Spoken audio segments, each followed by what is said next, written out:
Hi everyone and welcome to a screencast on some guidelines to think about when you're critically appraising qualitative studies. First of all, we need to note the Copyright Act because I've got the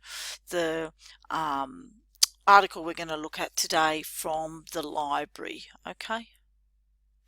All right, so this is the article I've chosen. I thought it would be interesting for people, particularly I know you are not just commencing, but you are just finishing and there'll be anxiety in going to start work. So I thought this might be quite interesting and it would be a trip down memory lane for those of you who may have felt some anxiety going on placement when in first year. So this is an article called Undergraduate Student Nurses' Lived Experiences of Anxiety During Their First Clinical Practicum, a Phenomenological Study. So some of the first things we want to look at when we're critiquing an article is, where does it come from? Does it come from a reputable journal that is peer reviewed? Now, how would we know that? We will know that by going to Ulrich's in the library, which is a database, and if you scroll all the way down under where you'd normally go into CINAHL or one of those sorts of databases, go all the way down the bottom and it's Ulrich's, ULRICH, and that will give you, if you pop in the name of the journal you're interested in finding out if it's peer reviewed, it will give you information about whether the journal is peer reviewed. Okay, so that's important to note because what you're doing is looking for verification of quality of the paper that you're writing. Now, just because it's in a peer-reviewed journal doesn't automatically mean it's the best thing since sliced bread. So we need to ask it a few more questions. So we're going to look a bit further at the title and the abstract now. So when we look at the title, does it give us enough information when we're scrolling through hundreds and hundreds and thousands of articles in the databases? Does it give us enough information for us to work out if we want to have a look at it? Well, I think so. The title's pretty descriptive. It's telling us that it's, we can sort of see the aim or the objective there. What they're looking for is the lived experience of anxiety when people are on their first prac. I think that's pretty clear. They're also telling us the design of the study. So we might be looking for a particular sort of study to use as a reference or to look at as part of our evidence-based practice or evidence-informed practice. So is the title concise? Yep, pretty much so. I mean, you probably couldn't make that smaller without losing any information. So that's important. It's clear and congruent about what it's going to be doing, and that is great. Are the aims and objectives stated in the abstract? And we'll just whip down there and have a look at that. Okay. So this abstract is really one of those more structured abstracts we're seeing now, and they're really useful for researchers and students alike to go and have a look because you can pick the information out pretty quickly. And as you've seen in another video, or you'll see in another video on this module. So what's in there? We've got a background, why they're doing the study. We've got an objective, which is pretty clear. The design, setting, participants, methods. So we're getting quite a bit of information about that. Is it enough for us to determine whether we'll read the article? Yeah, it is, because it's giving us all that information. It's giving us what the issue they were going to look at was, how they did it, and the results and conclusions. So that's really, it's fine as an abstract.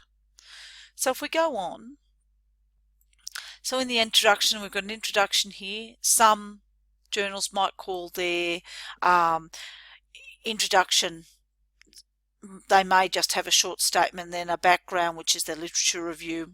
I've spoken about that in a previous screencast. So here they've got a short introduction, then their background is sort of their literature review here.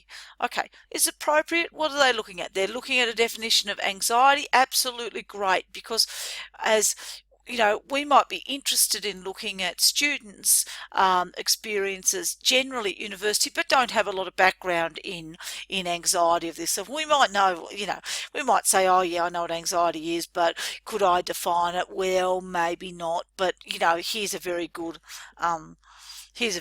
definition for us. So, yeah, and it's telling us in this background, it's telling us, giving us some nice information along here about why this is an important thing to be studying. I'll just pop this up here a bit. Oh, whoops, there we go. Just pop that back down like that. All right. Then we want to have a look at the methods. In the methods, we would be looking to see that the design was really clear and it was congruent with the question. So if I was asking for the lived experience of anxiety, we're not looking to find a quantitative study here. We're looking to find a qualitative. Now, the only way you're going to know that, if you haven't had a lot of experience with research, is by looking up these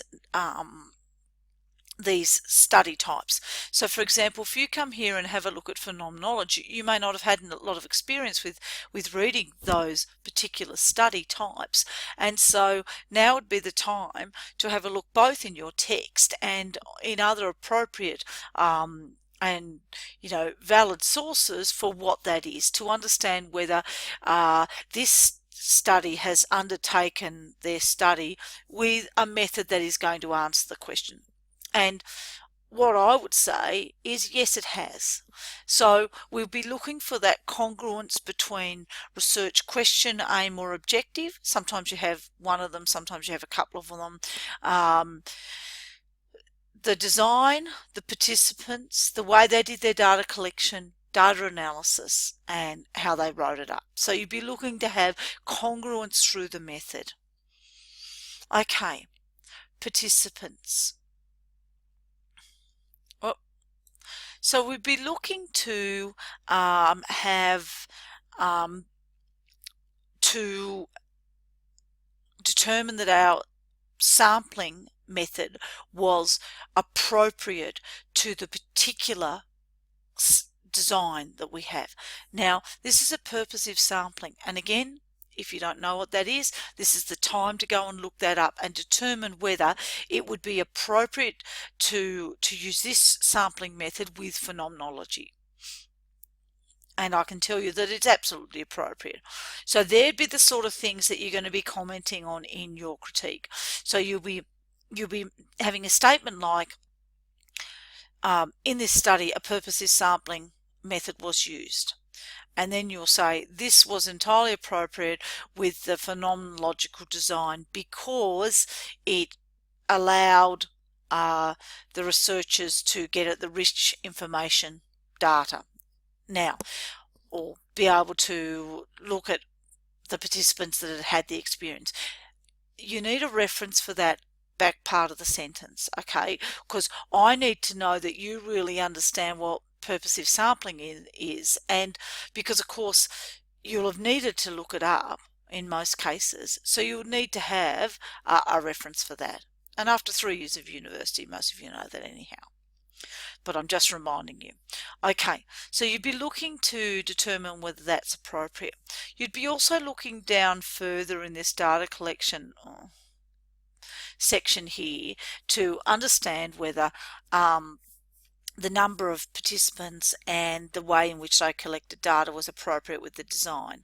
And you'll only know that by reading up on phenomenology in your text and other sources.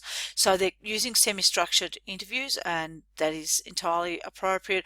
You might then go and get a reference that that you can make a statement that says that using semi-structured interviews for a phenomenological design is entirely appropriate to the method, for example. That's and then you'd have Smith and Jones 2012 as your reference.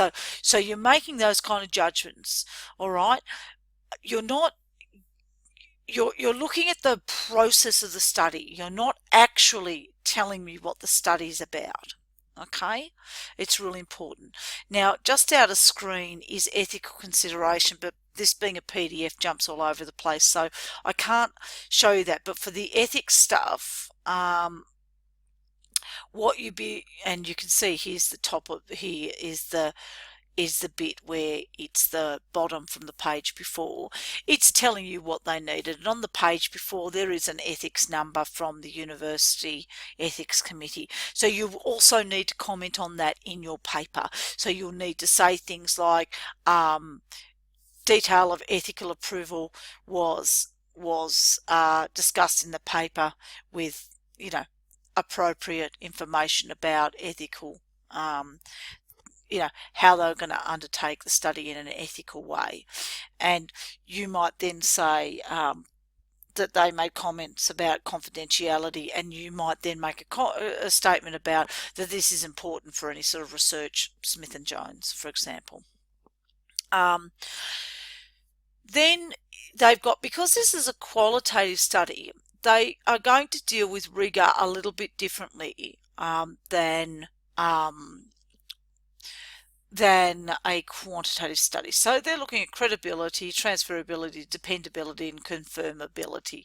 So it's important that you have a look at this and then look back into the data and see how they did this. Now, it's quite important to make a comment about, well, you might say, the authors discussed the process of rigor that they used to determine, that they were able to verify the data in this article. This was entirely appropriate as they used blah blah blah's method, and you don't necessarily have to mention it, and you might say, and this method was appropriate for use in a qualitative study, and that's where you need a reference at the end of that sentence. You'll then go on to talk about the data analysis method. So they're describing it here for you, which is really great. And then you're going to talk about, well, was it appropriate? And, it looks like it's appropriate. Do they demonstrate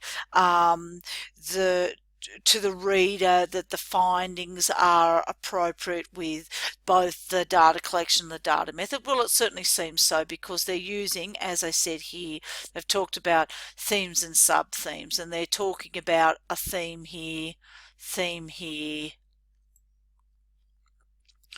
about, coping behaviors. Themes and sub-themes are available here. So that's entirely appropriate for the sort of method. Then you're going to go down, because remember this is inductive, not deductive. We'll be looking for them to be building theory as they go, and in the discussion you will find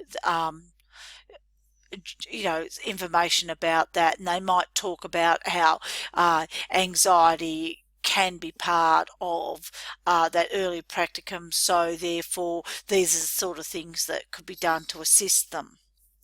The other thing that's important, which we can see right at the bottom of the screen here, but again it might be hard for me to actually show you, are the limitations. So in this situation, here we go, I can show you. So it's important that the biases of the researchers and that kind of thing are discussed.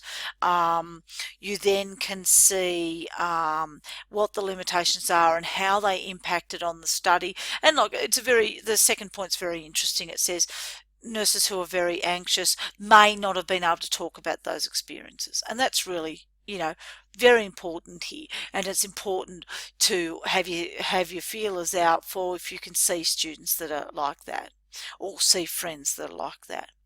And as we finish up this section, there'll be a conclusion that gives us what are the implications for practice. Hopefully they'll be somewhere here. Yeah, so they'll give us the implications for practice. You'll then see conflict of interest, and that's sometimes where you'll see information on their who funded the study, acknowledgements and references, and they're all very important. Okay, thank you.